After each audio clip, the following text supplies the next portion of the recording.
Welcome to the RC Motorsport Europe podcast.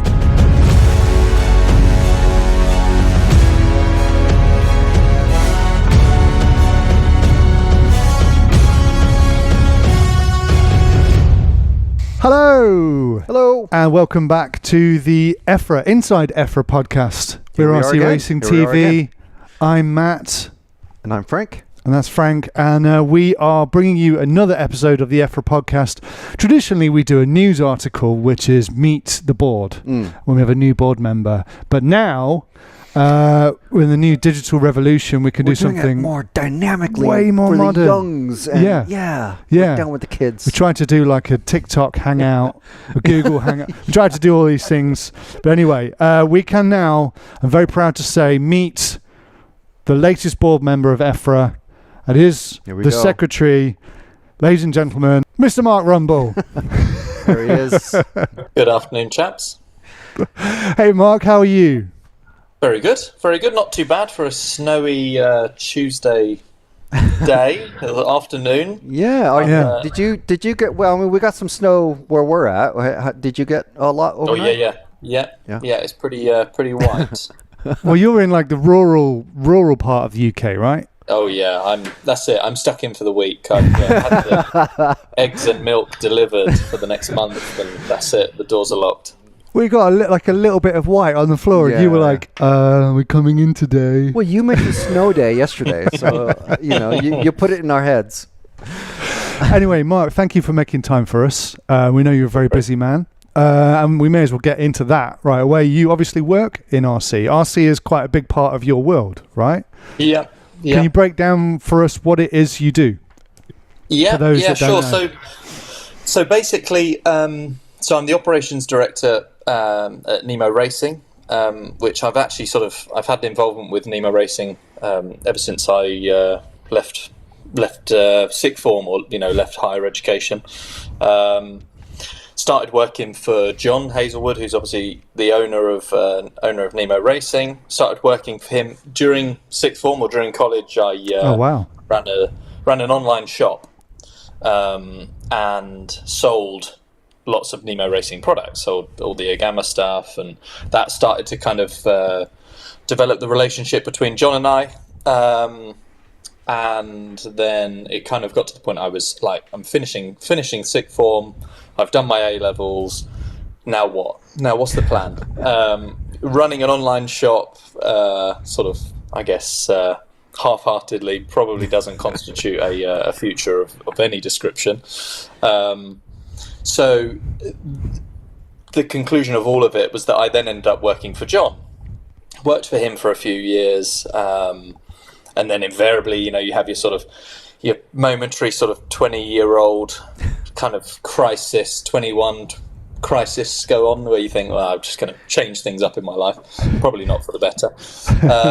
So did that, left, did some other things for a bit, and then came back in with Nemo at 2021 time, in a completely different position. Actually, as obviously I invested in the business, and then was as a operations director. I'd kind of already done operations things with John, so it was a natural progression. We kind of went apart and then came back. But my life is 24/7 RC. Wow. And none now from a racing perspective. I don't race at all myself. Far too embarrassing to even consider it. Did you used to race though before you started working with John? So I guess a pretty good entry into it was growing up. I started RC racing when I was, 7, 8, 9 years old. I'm kind of guessing pretty young-ish, younger than I already am. As everybody likes to remind me. When I say something about when I was young, that always is followed on with you're already still young. Yeah, triggers people like me and Frank. It does. It really does. Yeah. So that was actually at a school where I grew up in Essex, and it was at a college that had a Friday night on-road track in a school hall. Right. Okay. So the sort of the stereotypical what we see a lot of across the UK is gymnasium roll out the carpet, or in the old days, not even have a carpet, but you'd be racing. It was exactly that. Yeah, exactly. yeah. It was pure grassroots. £5 tuck shop in the corner. Possibly didn't even have timing gear. It was 1, 2, 3, 4, 5s. And was that on road or off road? Yeah, it was on road. So my first RC car was, actually the first RC car I ever had was something called a Tyco Rebound. Ah, okay. Which that's not really an RC car, is it? It's a toy. No. Yeah. But I remember that being quite an amazing thing, and that definitely piqued my interest into it. And then I bought a Tamiya on-road car that had some, and then I probably got drifting wheels for it, and that had little spark things inside that would spark on the concrete out the front of my house. And it was really pretty grassroots. But it was at this college, or at this secondary school in Essex. Friday nights from 6 o'clock, I think. Had a Tamiya and raced there for quite a period of time, quite a while. And that kind of was my entry into RC racing. And then I got involved in a track, a off-road track in Essex as well. Did some stuff with there, ran some races with them, was pretty involved there for, I guess, when I was sort of 14, 15, 16 years old. So you were already running the race program and stuff like that, you mean? Yeah. Oh, okay. Yeah. Wow. So okay. I would collectively run the races there and do some stuff. And then, life changes and some priorities happen. When teenage years. Yeah, exactly. College. 16, 17 years old. You're probably not thinking about playing with toy cars, but still playing, of course, but not with toy cars anymore. So that's kind of how I got into it. So it's from a really, some formative years, I guess. Yeah. And then it was just all an evolution from there, really. I then obviously ran this. Actually, it was I did a IT and computing A level, and I was already running an online shop that was called Arc Model Sport was the shop name, and obviously sold some things and ran different cars and blah blah blah. It was an e-commerce store, and that's then when the relationship with John started building. I sold a decent number of cars. And then went around to all the races, and that's kind of where it was born from, really. Right. And then it's just been a snowball from there on, really. And it's clearly showing no sign of reducing. I'm still on this upward trajectory of RC racing involvement, and this is a pretty big step. Yeah, it's cool that you bring a perspective of obviously being a young racer back in the day, and then now being involved in the race industry, the RC industry as well, is a completely different perspective to a lot of the other EFRA board members who mainly bring kind of race experience, but you've got both sides, which is really, I think, adds a lot of value. But obviously when you were racing when you were younger, at some point did you realise there's a federation? Like there's I suppose BRCA would have been your first exposure to. There's actually a body that governs this sport. So basically, how that sort of came to my attention was actually it was a chap from Essex as well that I sort of started racing with, sort of, I guess, somewhat competitively. A chap called Mark Everett. He doesn't race that much anymore, which is a shame, but. And we started racing in a southern regional championship called the SRS, which most people in the UK have probably heard of at some point. And we always spoke together about we'll do the SRS for a year or two because it's really serious to do the BRCA National. And it was you need to have 2 setups ready to go, 2 full race buggy setups ready to go. It's a serious big deal. And I always stuck in my mind of thinking, ooh, okay, I'll worry about that one in a while then. So that's kind of my first little entrance into it, really. And then we did some nationals together, I think. Actually, it's pretty bizarre. I actually can't remember that. I can't remember whether I did racing with the nationals all by before getting involved with Nemo, or it was a post Nemo thing.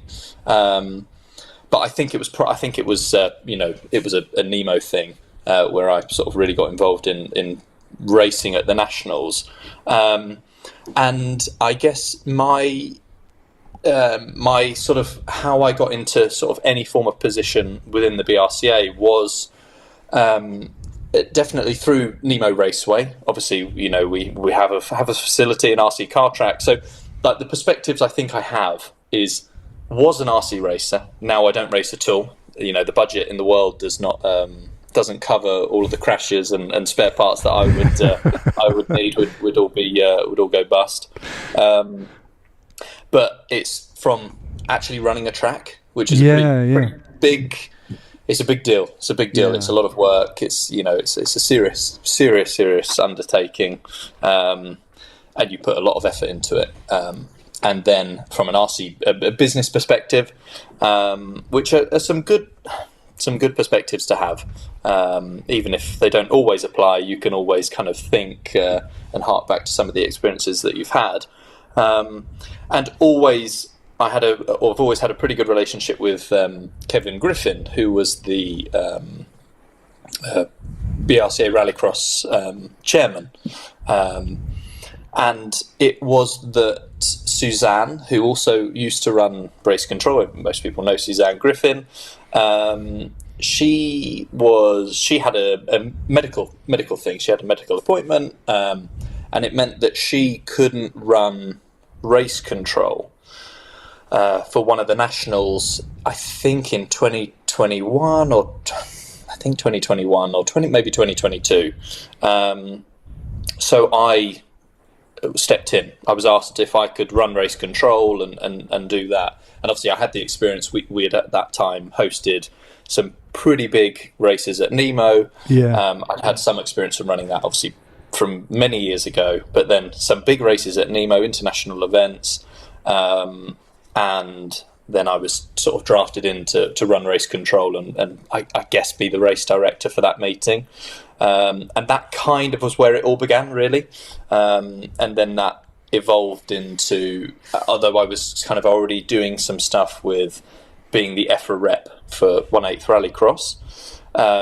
Because always my whole thing with like RC racing in the UK at a competitive level is that I always feel that the experience I have when I go to the European Championship races is so good. The whole vibe is completely different.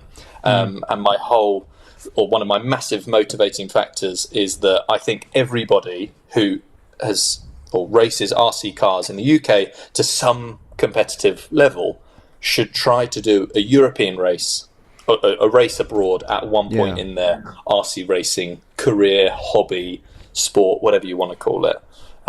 So that was a thing that it enabled me to do that. Enabled me to like really open up the ease of people getting being able to race abroad. And because that's something that I enjoyed, and I thought this is so amazing. I really want everybody else to enjoy this as well. And kind of people like, I don't know about doing a Euros or doing this. I'm like, let's just make it happen. You'll enjoy it, And he's like, maybe I'm not quick enough or this and that. Somebody has to finish last, and that's okay. We're probably not going there planning on winning it, but it's not just about that. It's about the whole vibe, the whole thing, having a good weekend, having a great time away with friends, mixing with other people in your own country, as well as obviously mixing with everybody else. So that's how I kind of got into it. Then did the BRCA 8th Rallycross EFRA rep, handling all of the European Championship entries, and now I still do their PRO or their social media when I sort of have the possibility to do so. I have kind of like a bit of a schedule about what I do, which makes it kind of manageable. I have no doubt it could be better, but it's got to be sustainable. So I've got a little plan that I sort of try to exercise there. And that's kind of how I got into it, really. What was your first experience of an international race then? So My first time that I ever... So, I mean, I guess the thing is it was always the Neo race. Got you, yeah. You know, that's an international race, but in the UK, so it's not quite the same. Yeah. But the first international race that I attended that was outside of the United Kingdom, because I went to Barclay Abernethy's track in Northern Ireland at Aggerley for the Paddy Piston race, which was really, you know, a really, really cool event, really good. But it was actually at I think my first international race was in Italy, and it was the Italian job race when it used to be called the Italian job race and not the Italian race. And that was in a track in Alcino, sort of near a place called Piacenza. I used to really butcher that pronunciation, but Elliot Boots, he gave me some education on how to pronounce that, which pretty, so I took it on board because he should know. So yeah, that was my first sort of international race, and that obviously would have been with John, with Nemo. That was like one of my first international races when I definitely was definitely much more fresh, and I definitely looked young. I looked back on some of the pictures not that long ago and thought, okay, yeah, there we go. I guess even from those early days, you got experience of like listening to all the races' concerns and like, because you team manager for Great Britain at some of the international events as well. Yeah. So basically, I guess that's another pretty good point to bring up. In fairness, is it was a Euros in 2018 or 2019, which I think was the 40 plus Euros in Furring, and Alan Dell, who has been the BRCA 8th Rallycross team manager for forever, since the dawn of time. He couldn't make it because he's had a little bit of a decline in his health, so he couldn't sort of make it. So actually, I stepped into that. Were you volunteered to do it, or did someone say, "Hey, I think you should try this out," or did you just raise your hand immediately and go, "I'll do it"?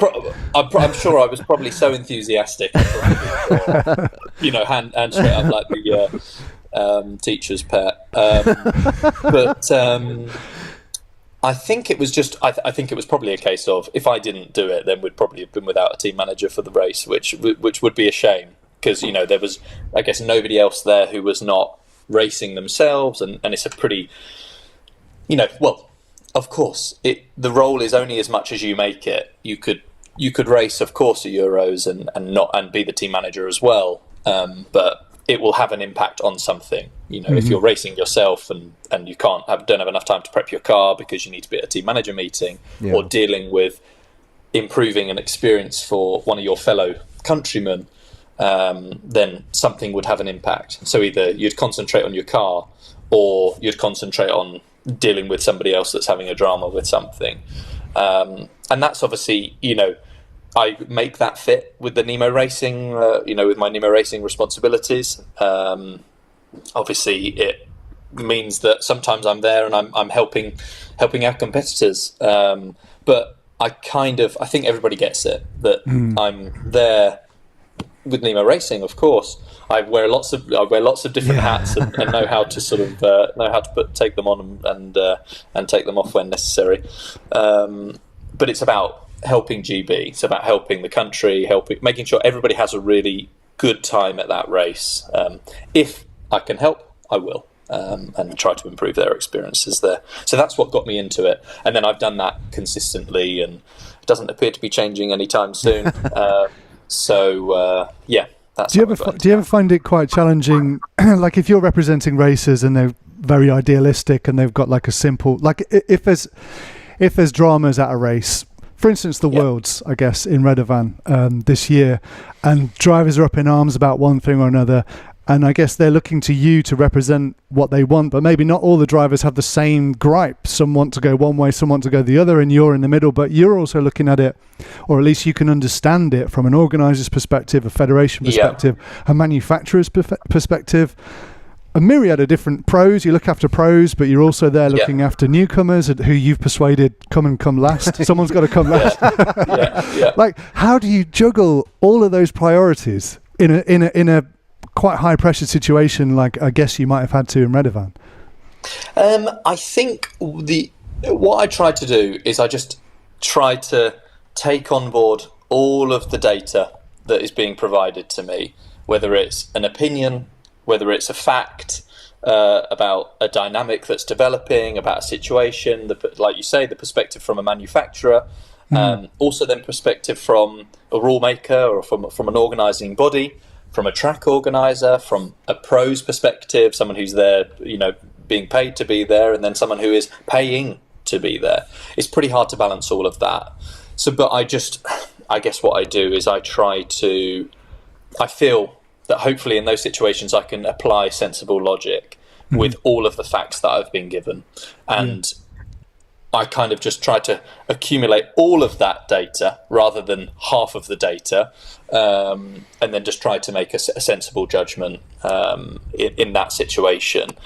And that sometimes is to the detriment of, sometimes I can't have a personal, it's not like a personal opinion on it, because I have lots of different opinions, of course, but sometimes you just have to be completely middle of the road. You just think, right, I'm taking on board all of the perspectives of the drivers and the manufacturers and this is kind of the sensible-ish conclusion or my direction with it. Because otherwise you can't just kind of stick your head in the sand with some of the realities of it, of thinking, well, yeah, this is great, we've got this dynamic that's unfolding, or this situation that's unfolding. Okay, great. Well, we're not. Thanks for that. But what's the plan? Because we have a race to run, and some of these sort of issues can't be resolved right now. So we just have to make the best of the situation, keep everything under control, calm, think about it sort of pragmatically, and then find a solution that works for as many people as possible, which is always the plan, because you're never going to please everybody, of course. And then just get on with it, have a plan, and stick with it. You've made a structured decision, go with it. You need to just stick with it. Do you find that the racers that you have to manage, as well as the other team managers and maybe even the other manufacturer representatives, so to speak, do they understand that you have to look at it from all these various perspectives and kind of if you bring up a point in a team manager meeting or in a team meeting where you're saying, well, yeah, okay, Team GB, well, I know some of you guys are saying this, but most of you guys are saying this, so I'm going to have to go with what the majority say from the team, or something like that. Do you find that they understand that you have to balance all that? Do you have to break a lot of hearts? I guess often no. I guess the reality of it is that sometimes, people are paying to go to these races, and they are the main character in their own life. And that's fine. And of course. That's how it works. And actually, their opinion is, in their mind, significantly more accurate, appropriate, strong than any other opinion. And that's fine. I kind of understand that. I get it. So sometimes people aren't particularly pleased with the outcome of a situation. But if someone kind of, I guess it's at the point where you just have to kind of agree to disagree. I've tried to apply as much logic as possible in this situation. There's no bias at play, because, like everybody knows, if you were biased in that situation, if I was biased towards a manufacturer, or if I was biased towards a brand, or towards one of a Nemo racing driver, I could only do it once. It's not sustainable. It's not sustainable. You couldn't continue doing that. You might be able to get away with it once, but It would have to be really worth it. Yeah, it'd have to really count. It'd have to really count for something, which is pretty unlikely. So that's kind of where I try to position myself with it. You will not please everybody. That is unfortunately impossible. Just have to find something in the middle of the road. And also, I guess it's also a little bit from like a sales perspective. I know everybody really well. I know all about them. I know what they do for a living. I take an interest in what they do. You know, a genuine organic interest in what they do for a living. I know their personalities. I know every single person that goes to a Euros. I know them pretty well. I have some experience of what they do, what they're like, some history that we've had. I understand them all, and kind of know if that's going to be an issue or if it's not, or how strong they might be about this opinion. And there are so many facets to consider, but you just have to try to take them all on board, even if my brain is then about to explode with all this info. And I have no doubt. I'm sure I also at times probably don't make a perfect decision. Of course I don't. I mean, that'd be so ridiculously arrogant to think that. But I can only try. You just have to use the facts and try and just do as best you can with that. Absolutely. Yeah. So you obviously you represented your team, country, brand. Now you're at international level. I presume you're continuing your BRCA position and doing EFRA as well. Yeah, so that was obviously a thing I kind of spoke about with Willie and with Jackie as well, saying that I certainly will not be leaving just all of the GB guys high and dry with that, because there's nobody that's even hinting at wanting to do it, let alone pushing to make it happen. So again, it's just, I guess, as far as I'm concerned, it's just another hat to be worn, and to be sort of balanced and managed across all of these different events that I go to. Obviously, as everybody tends to know, I'm constantly at a track. Even every single weekend, every single week of the year, I'm at a track. There might be 3 weekends a year where I'm not, but it's there are so many different hats to wear, so many different tracks, so many different races, so many different organisers, that it's not always that big a deal. Which hat you have to wear at which time, so long as you can manage that. Yeah. So you were selected. I mean, it's less than a month. Yeah, we're only on the 19th, first weekend of this month. You were selected not 20 days ago to be EFRA secretary. How's it going so far? What are your early kind of thoughts about the whole thing? Yeah, so it's going absolutely fine. We had our first board meeting not that long ago, only a week ago. Mm-hmm. Where I was sort of heading the meeting, which is a little bit nerve-wracking, I guess, because I guess obviously Willie has been really, really good in this sort of like handover time of me trying to understand all of the mechanisms of EFRA. I mean, it's a serious organisation with lots of process, lots of protocol, and it's a vast organisation with a lot of races, with a lot of events and a lot of structure. So it's pretty challenging. Until you're inside an organisation, you can then only start to really understand all of the dynamics, which I'm getting my head around. There are definitely so my thought on it is that I just need to spend this formative period learning all the mechanisms, not trying to improve on anything at this point, because I just need to understand it first, because it's a big wheel with a lot of cogs, and I need to understand every single facet of EFRA before I can start to make curated input. Because otherwise, this would be a great suggestion. Yeah, but that doesn't work for 5 of these factors, but it works for 3 factors, but I didn't know about those 5 factors until I suggested it. Yeah. You just need to wait. I just need to hold out and try and really understand the whole sort of process of everything, how it works, who's who, what's what, who is it that deals with these certain things, or who doesn't deal with these certain things, and kind of just understanding all of those dynamics. It's been a learning curve for sure, but it's okay. But it's fine. Yeah. There are lots of there are lots of systems and lots of processes that I'm kind of still getting my head around, understanding again just the dynamics between between people within EFRA, and the journey is going pretty okay so far. No complete dramas, and you've not run for the hills anyway so far. No, I'm still here. I'm still here. I've still got the shirt on, and that's fine. It's so basically not too bad.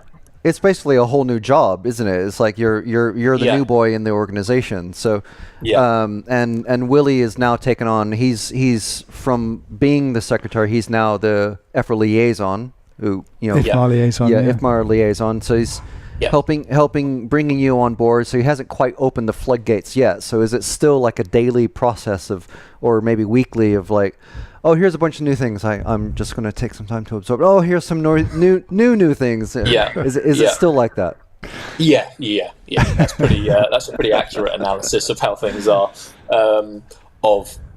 Basically, it's just, I guess the biggest thing for me is just understand. Well, hope not missing anything. This is what needs to have happened by this time with contracts for European Championship races. Understanding the EFRA web tool, which is pretty powerful tool, as you guys know. So it's kind of just don't let us touch that. No. I've definitely broken a couple of things already. I was thinking not to be unkind to the existing EFRA board, but the majority of them are probably getting on for twice your age. Like, why? Yeah, why do you think EFRA has struggled to recruit fresh blood so far? I guess you really have to want it, because it's a voluntary role. So it's like a job it's like doing a full-time job and never being paid for it. You would never do that. Why on earth would you do that? You'd have to be mad, especially when you're in like a formative time of your career, which I'm 27 years old. At 27, you're probably trying to do everything in your power to earn as much money as possible and spend as little amount of time doing it. I'm spending more time doing the things to earn no more money, and that's, I guess, a pretty weird dynamic from the perspective of probably another 27-year-old that thinks, well, why on earth would I want to do that? And my perspective on it is that, I hope to be able to improve things, help push things forward, give like a slightly different perspective of things, with obviously, the experience that I've had with Nemo Racing, within the BRCA, within like other facets of my life as well, just outside of RC racing, outside of that, and that's kind of all those different perspectives can hopefully bring some positivity and some progress there. But it is, of course, it's a hard sell. Willie's been in the secretary role for 18 years. That kind of tells you all you need to know about how difficult it would be to recruit. And it's difficult because young people invariably have got less time on their hands, and they've got different priorities. So it's a pretty unique one. And maybe there's some progress to be had in that area. And I have no doubt there is some progress to be made there. But it is quite daunting. It's daunting from the perspective of that realistically most others on the board have got twice the experience of life than I have, doing various different things and all of the things that they do. They've obviously all had very varied lives and some really interesting things that they get up to in their normal life. It's not just obviously not just about RC racing.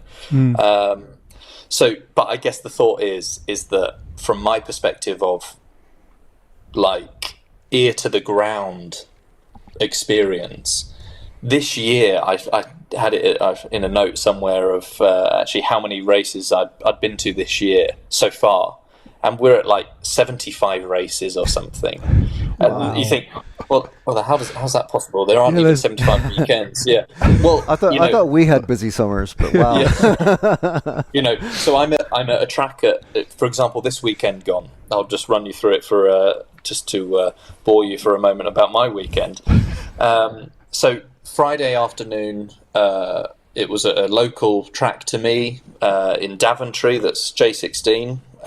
So that's an indoor leisure centre, roll the carpet out type setup of an indoor 10th off road. So I was there Friday night with some of our team, some of the Nemo Racing team, with Eric and Holger Like. So I was there on Friday. I had like a whole weekend of the likes. They were over at the house, and it was a cool weekend. Then so we had Daventry or J16 Friday night. Then Saturday we were at Silverstone all day, doing 10th indoor as well.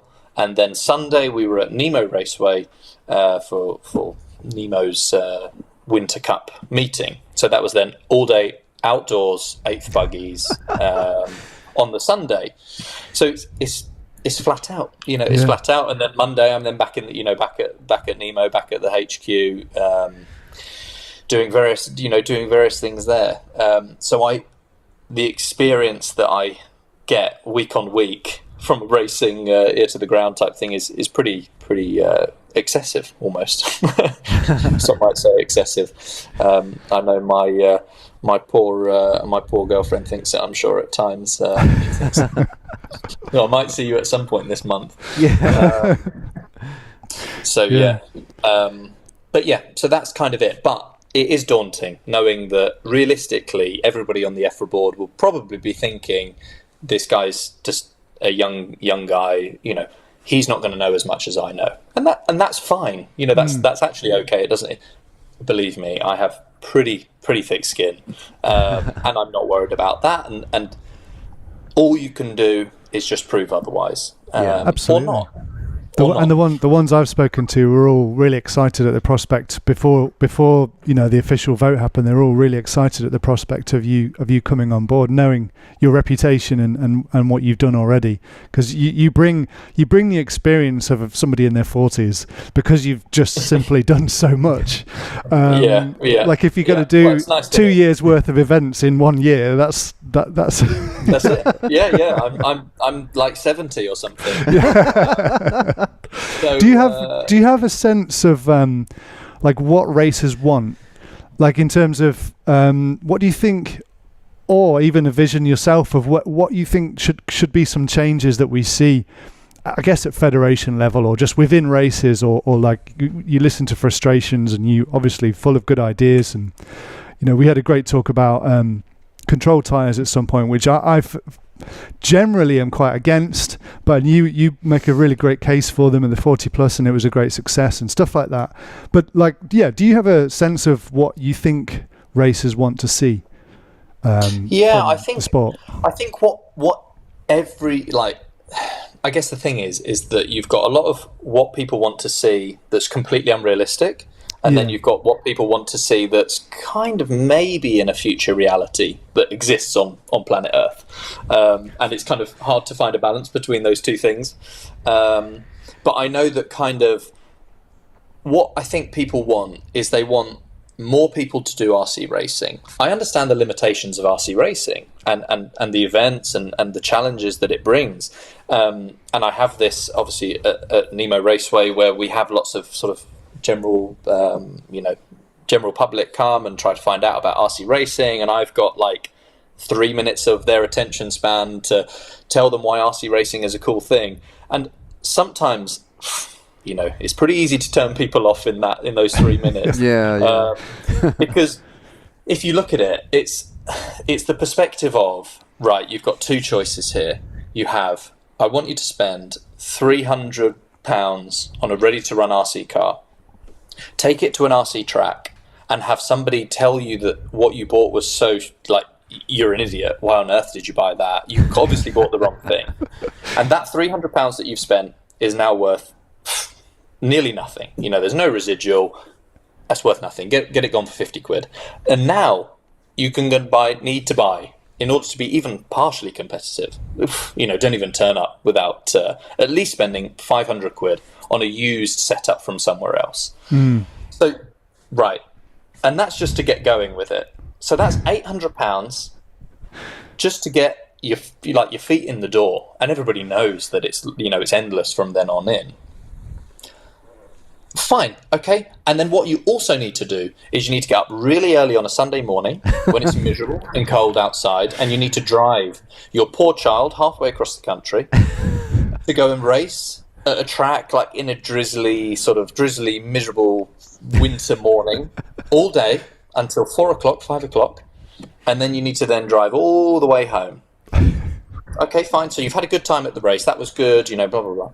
Then what you need to do is you need to work on that car. You need to do some maintenance on it. You need to maybe do some repairs to it. You need to make sure it's fresh, prep, buy some new bearings, glue up some tires, do all this, ready for the next race. There is a lot of work. That is a serious undertaking. Or option number 2 is £400, £500, PlayStation, Xbox game console. Yeah. Child is satisfied for multiple years.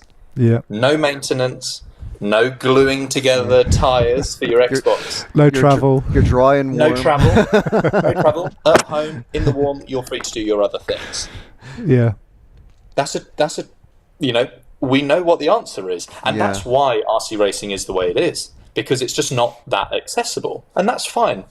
So what I then have is a massive amount of respect for all of the parents and parents and people and whatever that enable this for their children, because then you have the other positives of RC racing, which is your child, your teen, your whatever, the person that is racing or trackside, they are in a field with people of all different walks of life, and from age 4 to 84 in a field, all doing this like joint interest, and that's really unique. RC racing has got so much headroom for like education and mechanicking and all of like the physical considerations of racing. So obviously, as we know, a super competitive sport and a hobby for others, and that's it's got this really, really deep sort of like depth of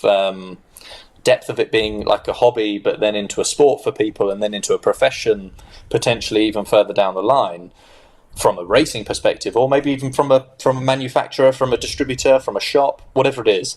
RC racing has got such a deep kind of, it's a deep hobby. It's a deep it's a deep hobby, and it's kind of, if you can convince parents that actually you're like investing in your child. You are investing in their social awareness, in their social understanding, in a mechanicking perspective, in a geometries and all of those things. And potentially, if you're racing all around the world, they're seeing so many different cultures, meeting different people, the languages, the dynamics of the dynamics that exist in RC racing. That is then what makes RC racing amazing. But how do we do that? How do we tell people that? Like how exactly? I've just barked on about that for 5 minutes, so I'm already well past my 3 minutes of interest. So how do you quickly convince people about that? How do you let people know about how amazing RC racing is, and also be kind of honest about it? It's not a cheap hobby. Like most hobbies, it's not a cheap one. So how do you make it just like really accessible for people, and also kind of give them the whole idea about all of the other facets of RC racing that is not just toy cars at weekends? So that's why I think it is where it is, and there's definitely some work to be done there. But what I think people actually the original question that you asked was, what is it people want? from RC racing. I think people just want to have more people doing it. They want a bigger depth of field, and they just would like to have, I guess, better facilities, good races that are put on well, that are well attended. That there is kind of like the end goal from what people are after. How you get there, it's a pretty good question, of course. One thing I think that doesn't happen nearly as much, because you've got to convince people that it's a good idea, and that it's probably a pretty hard job to convince them. But about some external sponsorship and sponsorship from large corporates, like what there was about the sort of Honda hydrogen. H2GP. That's really cool. That's a really good. It's a really great thing, because they're going to be having some serious budget, and you can get things done with that. And that's the thing, is always with big international races, we're always trying to sponsor from within, and that's pretty tough. That's a tough ask, as you guys know completely. So I think it's about trying to broaden the horizons of RC racing. Try to broaden that horizon and see what can be done. It's a weird chicken and egg scenario, isn't it? Because we kind of feel like, if we had Monster Energy sponsoring us, we'd feel like we're going places, and Monster Energy if you had more people at your events, then maybe we'd be interested, and then we'd be like, yeah, but if we had you, then we'd have more people. And it's exactly. It's a weird one. It's a complete chicken and the egg type thing, and what it kind of needs is it needs convincing either way round. And that's not an easy job. You need to try and convince the likes of Monster Energy. You're like, this would be really amazing, could be really amazing with your input. They're like, okay, well, we'll get the input from someone else first. We'd like to see it exercised, otherwise I can't rubber stamp this, and then kind of go from there. But it is completely chicken and the egg, isn't it? But what I think all we can do, not all we can do, a thing we can do, or that can be done to try and help that, is just keep trying to increase media exposure, really try to put on some of the best races that's possible within our ability and within the generosity of people that exist, that run tracks and that apply to host Euros, get some great coverage, really good continuity. All of those things have to kind of help in this, RC sort of industry that we're all in. But whilst also being realistic of the facts that RC racing has been around for years and years and years, and it's kind of always been somewhat sort of stagnant, or it's kind of always had a fairly stable user base. And that's because of some of the limitations that I sort of, I said about earlier. It kind of is what it is. And I'm not too sure what the breakthrough will be for RC racing. I don't really know that answer. We can kind of keep on. We can all collectively kind of still communicate about that. Try to do better things. Try to expand all of our knowledge and our data, and try to kind of really curate that, and just give every chance. Because if you don't try, then you'll never know. Yeah, absolutely. So we get towards the end of the year. Do you get to have a break soon? We must slow down a little bit. That's good. That's a good. If this is the joke section or something.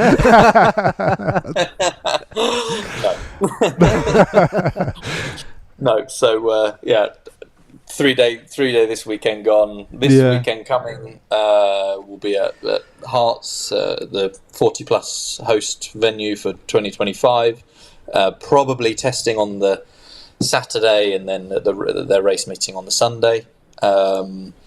And then the weekend after that is back at Nemo for their Winter Cup meeting on the Sunday. I'm sure we will be somewhere on the Saturday as well. Just that's the way it goes. Then the week after that, I'm off to Reims for the WS Line Cup race, which is a indoor track in Reims. Oh, Pretty well attended race. 200 or so booked in. Wow. So that should be really good. Some big names going there. That's obviously in France. And then really. A little bit of a break over Christmas. I'll be heading over to Portugal to see Madalena's family for Christmas, which will be nice. And that will be the sort of somewhat isolated break from RC racing. Wow. The work never stops, as they say.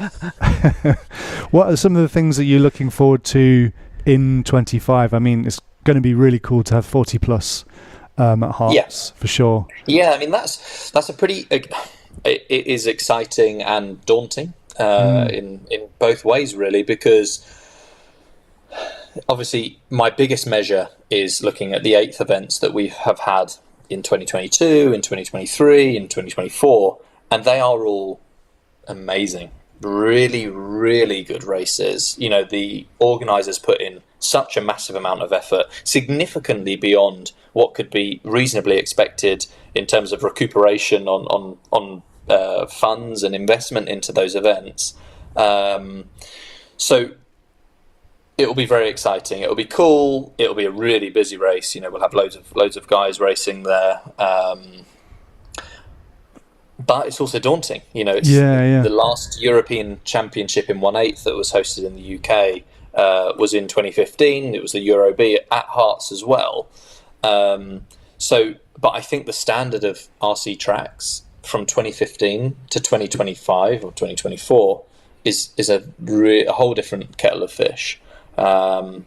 So they've got work to do, as everybody knows. So we're Mark Stitson, who is, as you know, he's the EFRA referee for lots of the 8th races, but he is also obviously the chairman of the BRCA 1/8 rallycross section in the UK. Right. We're having monthly meetings with Jim Thompson, who is the owner and organiser of Hearts RC, with his club and his committee and all the club members, sort of trying to give it our best shot.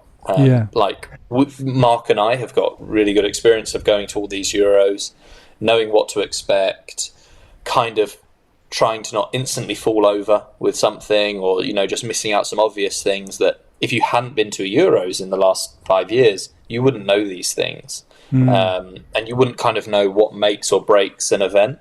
And everybody says, it's only a 40 plus. Tell that to Fuchstal that last year or this year.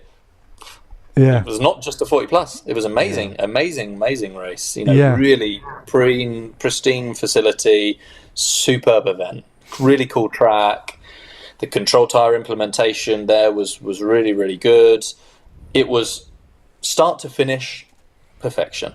And bloody hell, we need to we need to try and keep up. It's interesting. It'll be exciting.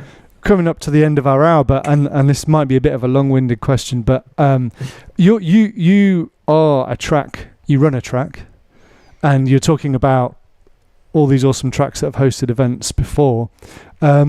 What do you think we can do to make it more attractive, to have more tracks competing to host these events? Because sometimes we see, not necessarily in the 8th buggy section, but in other sections, there's only one applicant, or there's one or two applicants. And sometimes there's really successful tracks out there, and they're not that interested in hosting the Euros, which is, they've got their private race or whatever, and it's good for them.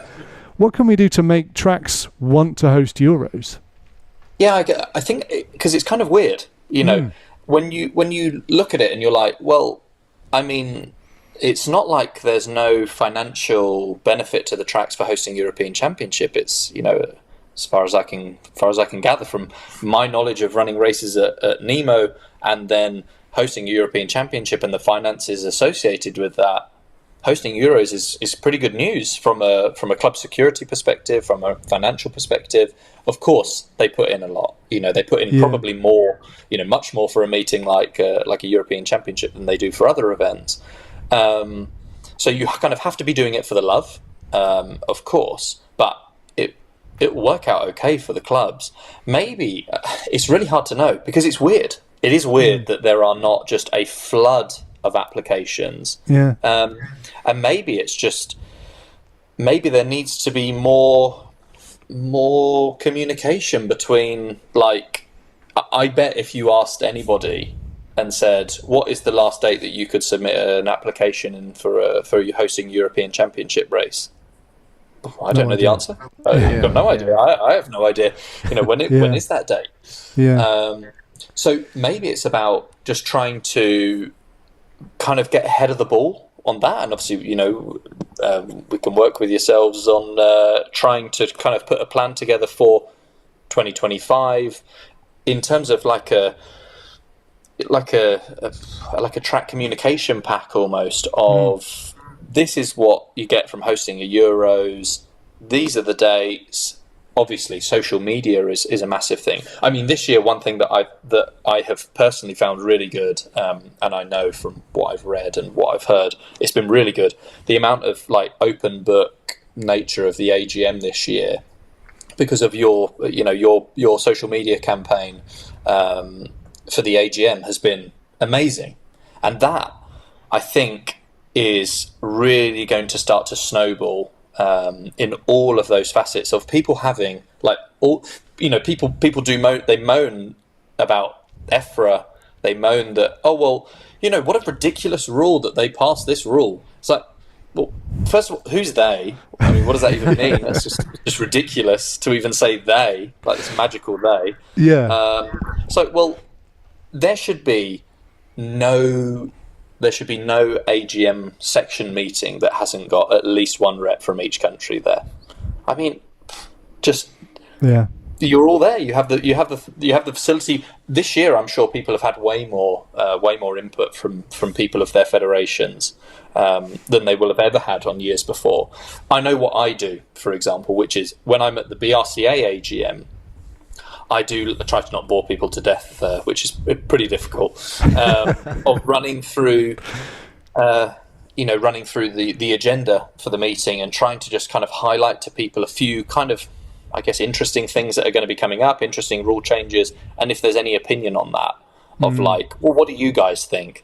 Because I'm only there to sort of apply logic, of course, but also I'm happy to hear different opinions on it, because there's always like a facet of it that I maybe didn't consider or didn't think about, or and that's obviously the discussions that happens in the AGM, in the EFRA AGM section meetings, but that needs to be happening before at your country's respective AGM, assuming they happen, assuming it's like it is in the UK. The UK obviously has a pretty decent structure of AGMs and timings and it's decently well attended, but it's not always like that.